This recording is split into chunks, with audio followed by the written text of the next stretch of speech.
मुंडवा जमीन गैरव्यवहार प्रकरणी चार्जशीट दाखल करण्यात आलेली आहे। मुख्य आरोपी शीतल तेजवानीवर चार्जशीट दाखल करण्यात आली आहे। 1886 पानांचं हे चार्जशीट दाखल करण्यात आलेलं आहे। मुख्य आरोपी विरोधात 60 दिवसात चार्जशीट दाखल करणं बंधनकारक होतं आणि आता हे चार्जशीट दाखल झालेलं आहे।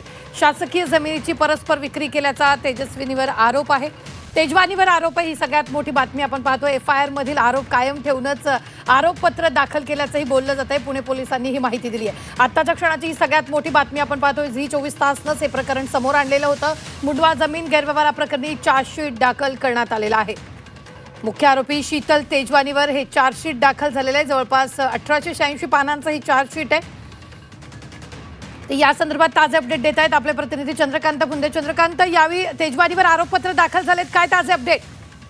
होय, तेजवानीवरती पहिलं आरोपपत्र दाखल झालेलं आहे। कारण कायदेशीर बाबी पूर्तता करण्यासाठी ती सध्या कस्टडीमध्ये आहे, न्यायालयीन कोठडीत आहे। पीसी ऑलरेडी संपलेली सीआयडीने घेतली होती आणि पुणे पोलिसांनी जवळपास 14-15 दिवसाची पीसी घेतली होती। त्यामुळं ती जर चार्जशीट दाखल नसतं झालं तर तिची कदाचित कोर्टाने सुटका केली असती पुरावा, म्हणून पुणे पोलिसांनी 60 दिवसाच्या नियमानुसार चार्जशीट तिच्यावर दाखल केले 1686 पानाचं आणि त्याच्यात तिला मुख्य आरोपी बनवलेले इतर अॅमिडिया कंपनी आणि दिग्विजय पाटील यांच्याही नावाचा उल्लेख आहे। यांच्यासोबत तिने करार केलेला, पण पार्थ पवार यांच्या नावाचा उल्लेख तशा अर्थाने टाळला गेला असंही म्हणतात नाही। कारण याचा पुढील तपास सुरू आहे, ही लाईन त्यामध्ये आवर्जून टाकलेली पुणे पोलिसांनी। म्हणजे आणखीन या केसचं पुरवणी चार्जशीट पुन्हा दाखल होऊ शकतं।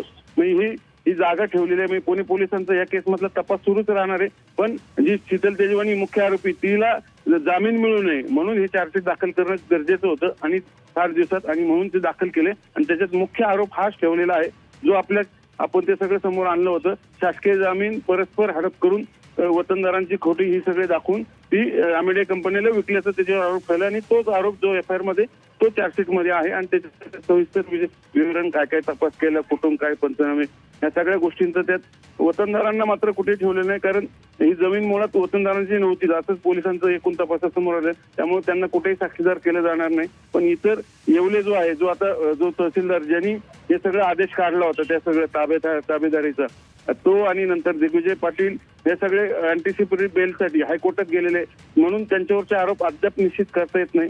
ते पण पुढच्या चार्जशीट मध्ये निश्चित त्यांच्यावरचे आरोप निश्चित केले जातील। निश्चित, धन्यवाद चंद्रकांत ताजे अपडेट देण्यासाठी। मात्र आत्ताच्या क्षणाची ही सगळ्यात मोठी बातमी आपण पाहतोय। झी 24 तासनं हे जमीन प्रकरण समोर आणलेलं होतं। तर तेजवानीवर 1886 पानी आरोपपत्र दाखल झालेलं आहे।